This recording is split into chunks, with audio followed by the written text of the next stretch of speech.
Global super league টি-20-র প্রথম আসরে champion হয়েছিল রংপুর রাইডার্স। ডিফেন্ডিং চ্যাম্পিয়নরা আবারও এই আসরে খেলতে যাচ্ছে। আসন্ন আসরের জন্য ইতিমধ্যে দল ঘোষণা করেছে রংপুর। জিএইচএল টুর্নামেন্টের জন্য জার্সি উন্মোচন করেছে রংপুর। এই অনুষ্ঠানে নিজেদের লক্ষ্যের কথা জানিয়েছেন অধিনায়ক নুরুল হাসান সোহান।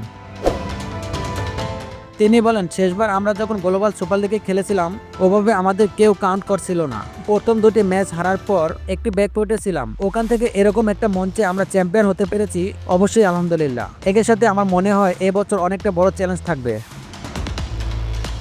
সোহান বলেন, ম্যানেজমেন্ট শেষ 2-3 মাস অনেক কঠোর পরিশ্রম করেছে কিভাবে দলকে একটা জায়গায় নেওয়া যায়। কারণ আমার কাছে মনে হয় আমরা যখন দল নিয়ে কথা বলি এটা নিয়ে অনেক ডিবেট থাকে, আলোচনা থাকে।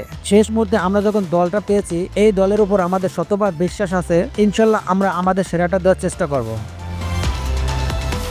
সোহান আরও বলেন, সত্যি বলতে আমার কাছে মনে হয়েছে বাংলাদেশ ক্রিকেট একটা কঠিন সময় পার করছে।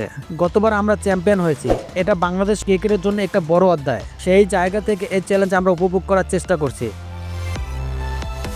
আর এরকম একটা আসলে গতবার কেউ চিন্তাই করে না যে আমরা ফাইনাল খেলতে পারবো, কিন্তু আমরা চ্যাম্পিয়ন হয়ে আসতে পেরেছি।